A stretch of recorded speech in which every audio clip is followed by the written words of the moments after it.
Welcome back to the comeback season, where we bridge the gap between where you are and where you're meant to be.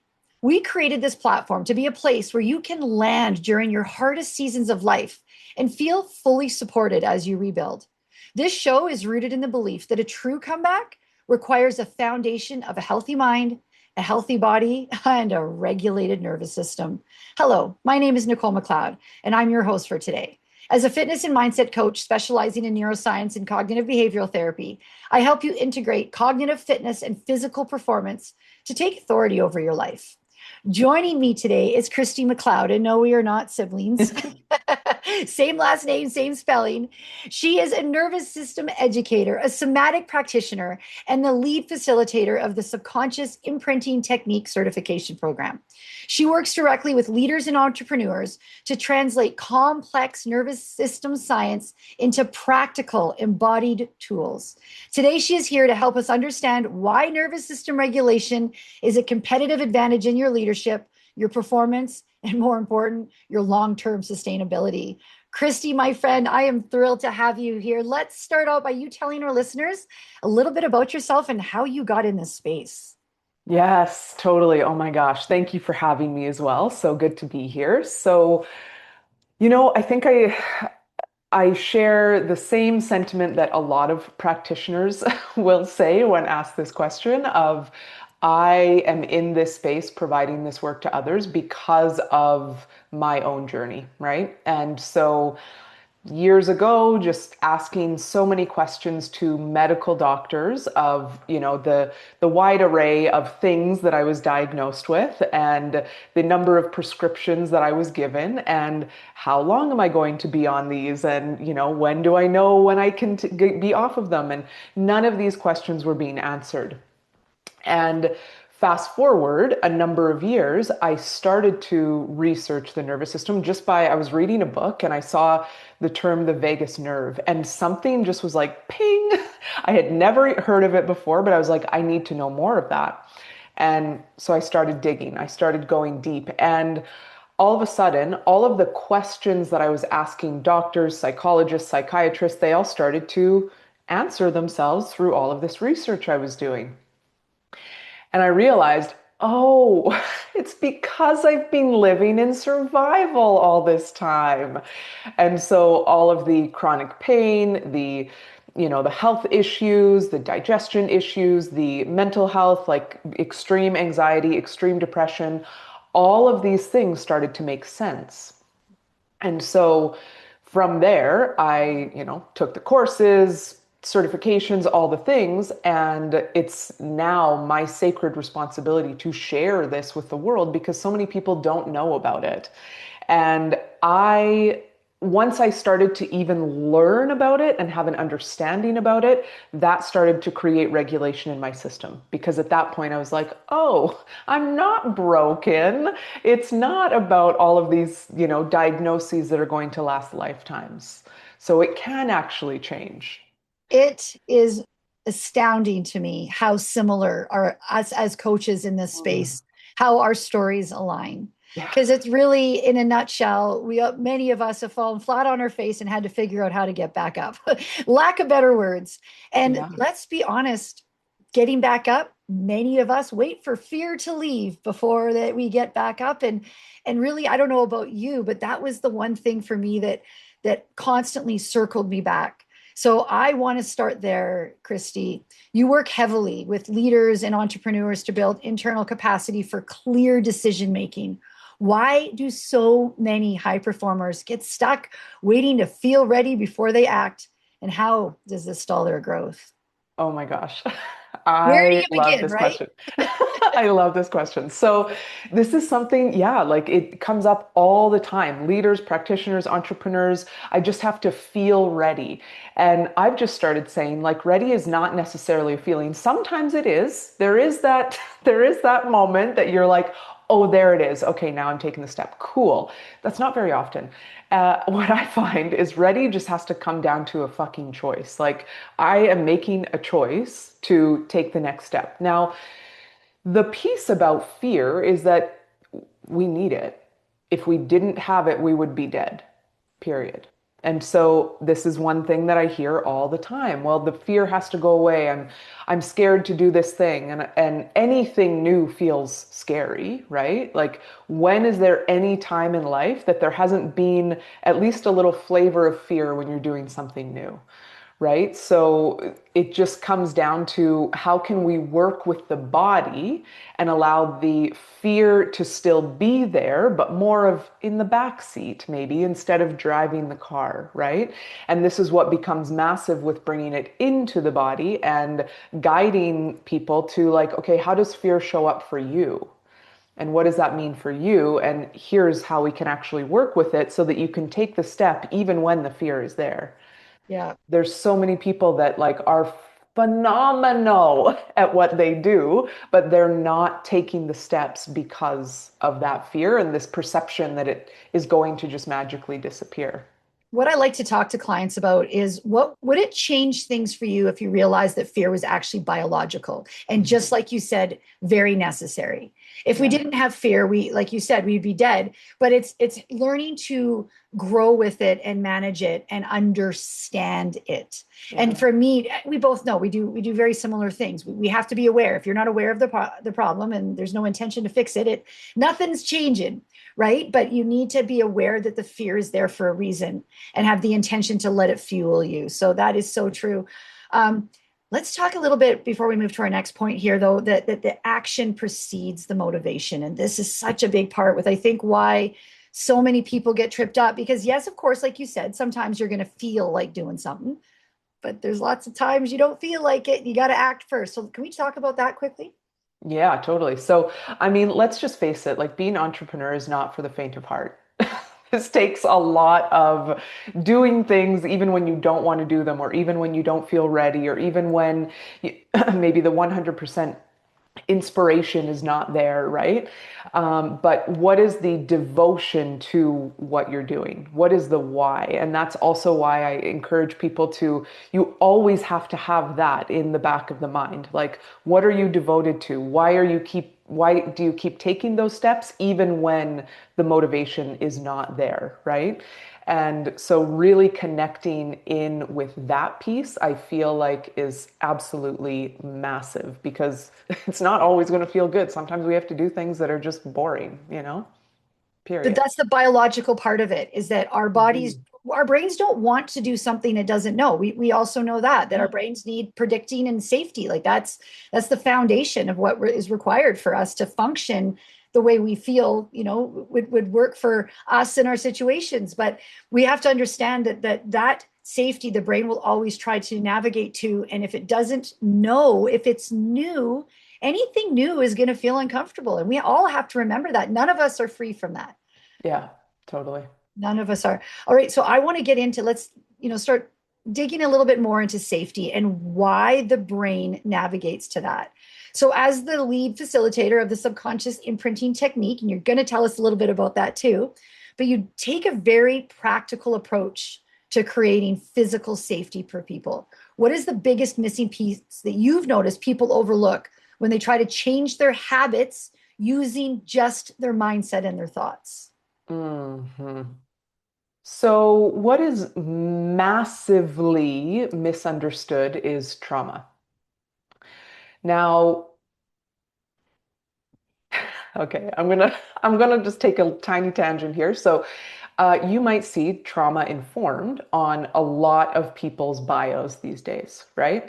And to me, I feel like 95% of this world is trauma informed. We know trauma happens, period, right? Now, the other part of it is how do we actually work with it, right?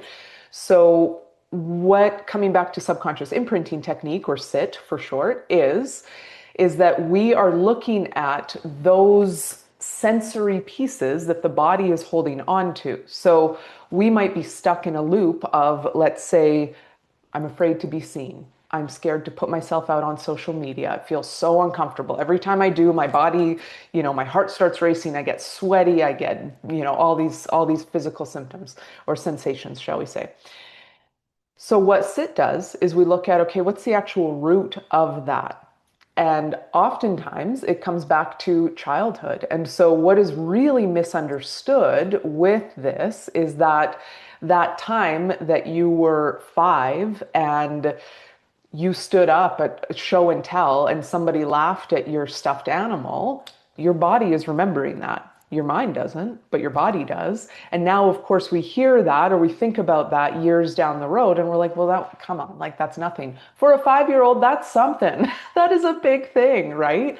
And so this is the big piece that's really missing is understanding that, how we perceive what trauma is it's not always these big, massive events. It can be, of course. And I don't even actually use the word big T or little t trauma because trauma is trauma, Trauma is period. trauma. Right? And like, Yeah. so it's how our nervous system is perceiving it in that moment. And do we have an opportunity to close that loop? Oftentimes we don't, because again, we're not taught about this stuff, right? Yeah. So a lot of times when I'm in session with a client, I'll bring up, okay, tell me about what 5 years old was like. And they're like, well, it was fine, it was Yeah. great. I was, great home. I have siblings, family was awesome. I'm like, okay. And we just start digging deeper. And they're like, yeah, I guess there was this one time that this thing happened. And so, what can often happen, though, too, is our body will express what our mind forgets, right? And so, it takes some digging to get to those moments. But with SIT, I'm actually also pulling up emotions. So I'm pulling up the emotional data that the body is holding as well. So you don't even need to remember the story. Like I've pulled up 1 year old and people are like, I don't know. Who knows what happened at that time? So I work Yeah. with emotions, and that is what gives their body that opportunity to close that loop and reprogram the subconscious mind. A great way for people to understand how trauma is stored in the body and past experiences and how your body remembers is this is stored in your fascia. And Mm. the easiest way to think of it is fascia kind of like saran wrap, and it covers your whole body, but it also covers every organ, every part of you. So you got saran wrap all around with that fascia. And if that is stored in the fascia, I personally, and I don't have the science on this, but I personally believe that none of us will ever know every little bit of trauma, quote unquote, in our bodies. How could we, right? We were raised by imperfect people, and we're all imperfect, and we're all going to do it every day. So there's always going to be continues with that. But understanding how that can stay stored and why it's important to recognize it and then service it, essentially deal with it. Somatic release is critical. Like if you are in a phase of your life where you just don't understand why you feel the way you do, because let's be honest, Kristi, we got lots of clients that are like that. I Yeah. don't know what's wrong. I can't pinpoint it. I just feel it. Why? Well, your body keeps the score. We love that book. It's true. Yeah. That's what your body's remembering. But you have to still go through the steps to honor that in you, because if you don't go through those steps, it's going to stay locked in you. And can it stay locked in you for your entire life? Yes. Hmm. So let's talk about that a little bit, and that fascia connection and why it's so important. I mean, we need to work with the whole body picture, right? And Yeah. it's kind of like when we think about the fascia too, I'm often asked this question of like, well, what comes first, chicken or the egg? Is it because the fascia is tight that it's impacting the nervous system, or is it the nervous system impacting the fascia? And it's kind of like it's a whole system and it can go either way. Same as when we're working like brain and body, right? Again, whole system. We need to work with both because the nervous system impacts both, like it's connected to both, right? So it's just again, I often hear of, focusing on either the body or the brain as two separate things. And now fascia coming into it, I love how you worded that, it being like saran wrap around everything that just like tightens up when we're holding all that we're holding, right? And a big thing that I often am asked is like, I've gone to all the things. I've gone for massage, I've gone for chiro, I've gone for all, every acupuncture, like naturopath, all the things. And often it does come down to like, okay, well, how can we work with the nervous system, the subconscious, the trauma that's being held, and how your fascia has now been I'm going to use that now, like Do it. wrapping around that, right?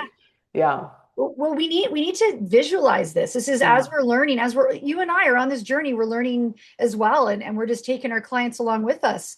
And I think it's really important to understand how that looks, because if we can actually make sense of it, then we're going to recognize it and we're going to deal with it differently. And Yeah. I've just noticed in using these simple term, analogies, it really helps to understand just how important and critical it is. But I want to talk a bit about capacity. Mm. And and it I do it too. Like I was just about to say, I don't know why people do this, but so do I. Is we expect to have the same capacity all the time, and where we beat ourselves up and we're so hard about on ourselves, especially as an entrepreneur, that I have all these things I want to accomplish in my life. I know that I got this X, Y, and Z going on. I'm struggling with it, but I feel that I should have the ability to show up the same every single day of my life and not honor me as a human being. So I know I'm going to kind of put you on the spot a little bit because this leads into our next question, but I want to touch on capacity first and why it's important to recognize where you are in the season of your life you're in before you try to navigate all these big life choices. Oh my gosh. Okay. So this is massive. And I think as women too, something that we also maybe don't recognize or like pay, even though it's like we have a monthly cycle every single month, it's nothing new, but we go through 4 different phases every single month, right? We have different levels of capacity in every one of those phases, but yet, myself included, every month I'm like, why am I so freaking tired right now? Like, and I'm like, Yeah. all right, okay, this again. So I think it's just really, really important to keep in mind. Also, when life is lifing, that might also take away a little bit of, I don't even know that I want to say take away capacity. It's not taking away any capacity, but when we can increase our capacity, then we can hold that while still showing up in the ways that we can without pushing. Now that is the big thing, is that there's just a lot of push, a lot of force, and not working with the capacity that we currently have. A lot of people don't even understand what their capacity currently is though, and so they just push and push and push and push, and then wonder why they're completely burnt out. You've said it a few times. You've used the word pivot, and this has been one of the best pieces of advice in starting my journey in this world, in this space, was there is times to pivot, and you might have a plan, but if you recognize on a day that you're in that time, even if it's at that time of month and you're just not yourself, sometimes it is okay and necessary to pivot and to look at it from a different perspective in that moment. And there's reasons for everything, right? So I want to talk a little bit about what you call somatic authority, and I know that you're launching it this month as well. But I want you to break down what it actually means to Mm. lead from a place of somatic authority, because these aren't words that we use very often, right? But they're very important. So let's break that down for people now. Totally. So starting right from even just the name, soma being the body, somatic being the awareness of what's happening in the body, and then somatic authority, allowing yourself to be leading from that place rather than from the mind. Now, what I see a lot is I work with a lot of practitioners as well who have numbers of modalities. They've got all the certifications, like awesome, amazing, beautiful. And they're here in their sessions. They're in their mind, in their sessions. They're following the script. They've got the framework down pat in front of them, but they're not actually present with their client.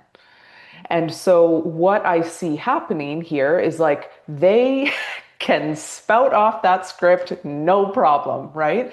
And sure, are the clients getting results? Absolutely, right? But like when we can actually feel safe enough in just being, first of all, being in the body, that is number one, which most people don't feel safe in that, which is a whole other conversation. But when we can feel safe enough, even just being present in our own body, And then being present in the session, trusting our body, trusting our intuition, our knowing what is coming through, that is where real transformation can happen. Because instead of me sitting here with a client or even facilitating a group or even right now, like, we're kind of going off the cuff here and I'm just answering with whatever's coming through because I'm present and I trust myself in that, right? But when we're in a session with clients who are oftentimes sharing pretty vulnerable things with us, if I'm over here focused on the script and the framework and the strategy and the system, then I'm not here with them. And that is completely taking me out of the session. And so, what is this client actually receiving then in that moment? Yeah. Right? You said this a few times, and it is, in my opinion, foundational, and that is trust. And you need to, yes, of course, trusting other people is critical, yes, but trusting yourself is where it has to begin, because only you can feel what you feel. Your body's talking to you, nobody else. And if you don't trust what you know you're feeling or know or understand, or even like you said, start to try to understand, another thing you said, maybe not word for word, but you implied the reaction versus the responding when you do connect with that somatic authority is that you have the power now to not respond in a way that react in a way. You can take the time and respond accordingly. And when I say respond, it might be internally with yourself, but that gives you that. And the last thing, and I've seen you speak and I've felt your energy and the gift that you give to entrepreneurs and to coaches. And I just have to point out that therapists have coaches. There's people, and it's important because here's the thing, we can't see our own blind spots. And it is so important as in the entrepreneur space that we understand that. And it's not even just the entrepreneur space. It's just as human beings, we can't see our own blind spots. And you might be the most courageous, outgoing, intelligent human being who is human and has hard days and can't navigate that themselves as well. So yeah, that's very powerful what you just said, my friend. Okay, so one last thing, because I know that you and we could talk forever. But reclaiming your power starts the moment you stop operating on survival patterns and deliberately reconnect. So I want to end here with that. For the woman listening who feel completely disconnected from her body and is currently operating entirely on survival patterns. I have a few clients coming to mind right now. What is one simple somatic tool she can practice today to safely return to herself? This is so simple, and yet a lot of folks don't really do this a lot. But just checking in with the body. What's happening in my body right now? What am I noticing? Oh, my heart is racing. Can I be with that for a moment? Can I just sit with that instead of trying to fix it? This is another real big thing that I do see in this space is that now there's a whole lot of regulation tools, which are great, beautiful, awesome, we need them. And also now they're starting to be used as bypass tools, right? So now people are just, oh, there's an uncomfortable sensation. So I'm going to bypass, I'm going to regulate my way out of it. So my invite always is to just sit with the sensation. What's coming up in the body? Allow yourself to be with it. Is there an emotion with it? If not, great. Like it's all information. I actually want you to talk a little bit about interoception and proprioception for people to understand why that is important to connect on. Well, because when we can understand, so what I often will share with people is that when we have a better understanding of what is happening in the body, then yes, A, we can work with it. B, an interoception is that piece. So inside of the body, the perception of what's happening inside the body. So when we have an understanding of that, we can actually, like I say, we can work with it in the moment. We can sit with it in the moment. We can notice that, like, my experience of this years ago was my heart would start racing. I had a lot of like panic attacks years ago, and my heart would start racing. The story would go to my mind of, oh my God, I'm going to die. It's starting again. I'm having a heart attack, whatever it was, which would go back to the body and it would just be this vicious cycle, right? So when we have an understanding of what's happening inside of our body, then from there, I can say, oh, okay, I know what's happening. So I can interrupt this story now that's happening in my brain. And also, when we look at the exteroception, so the external perception of what's happening outside of our bodies, then I get to look around. So I notice what's happening inside, and then I get to look around and say, okay, how many cues of safety are in my environment right now? Oh, there's this, there's this, there's this, there's this. How many cues of danger are in my environment right now? Oh, there's actually only one. So the cues of safety are outweighing the cues of danger right now. So, okay, now my body can kind of relax a little. There are so many people listening to this that's like, that sounds hokey pokey. And I Totally. admit, I would have been me just a few years ago. I would have been like, oh, I feel your body, whatever. And then here I am at burnout, right? Yeah. And this is what happens to many of us. But I just want to encourage people to take the moment and to just sit with it. And it sounds so silly, and it's like, how do you sit with that? But if it starts to be a little bit complicated, start thinking about, before you sit with it, the times when you have had difficulty sleeping, when you have been driving and someone's cut you off and you've had that adrenaline, those moments of adrenaline, the sweaty palms, that, and then go, okay, I can recognize that. Now I can maybe try to relate to that a little bit better, because this is so important. Kristi, you and I both know this. If you don't know where to start, this is where you start, listening to your body and getting those signals. Yeah. But I want to talk about your specific launch, because you have some pretty exciting stuff coming up. I'm going to let you tell the listeners a little bit about your like how to reach you. But first, let's talk about the Somatic Authority and the method to your madness and why this is necessary for this world. Indeed. So, Somatic Authority is a 6-month container. And it's actually a program that I've been running quietly in the background for the past 3 years in Oh, some variation or another. So the transformation that I have seen already within this program has been absolutely mind blowing. One of the biggest pieces there is I trust myself. I can listen to my body. I understand myself more. And so now, moving this into more of the leadership, entrepreneur, practitioner space is a beautiful opportunity because, again, as I had mentioned, there's a lot of people out there that are working from their mind instead of from their body. And so that means that, first of all, they're taken out of the session. They are exhausted by the time they're done session because they're overthinking throughout the whole thing, right? And so this really guides practitioners, entrepreneurs, leaders into their body, into understanding, oh, when something comes up that might be triggering, because I mean, of course, some clients will share things that are triggering. How can you remain in your own energy, in your own body, while still holding the space for your client? How can you remain so present in your session that, you're not overthinking the script, you're not overthinking the framework, you're allowing whatever is coming through in that moment to come through for your client. So we spend 6 months together. There's a lot of educational pieces, of course, and a lot of like integration. Obviously, we're really integrating this into the body. And then they also get access with that to our membership, which is called the Foundation, which in there we do a lot of sessions. So we do group sessions once per month. We do hot seat sessions once per month.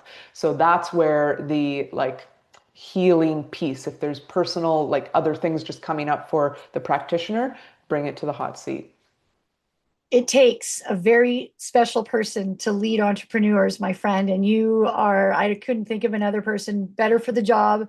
I saw you on stage and that energy that you just connect to people. And it's so important for people that are listening that are stuck as an entrepreneur, that the right coach is so important. And you need to have somebody that understands the space, that understands what's going on in their brain, and and can show up to it with no judgment and just looking at it from the big picture. And I think you're phenomenal at that and what you're doing for people, because it's something that's needed, and there's not enough resources to go around. There really isn't. Like, we need to talk about this more. Yeah, totally. So why don't you tell our listeners now a little bit about what you are offering them, because this is pretty amazing, and how they can reach you. Okay, so we've got the 3-day experience from fear to faith. So we did this last month. No, we did it in April. So it's pre-recorded, but it is 3 days event talking about how do we move from that space of fear, like where we started this conversation earlier. How do we move with that into that place of I fully trust myself. I have full faith in myself. So we talk about mind, we talk about body, we talk about the connection of both in that. And then from there, we integrate it into the body with a sit and soul flow session. So I've got that as a gift for the audience. And then to find me is on Instagram is a really great place, SomaSkye Wellness, or our website, somaskywellness.com. And we will have that link for you directly to you, of course, in the show notes. And if somebody has any difficulty getting a hold of you, which I don't think they will, but if they do, of course, they can also reach out to us.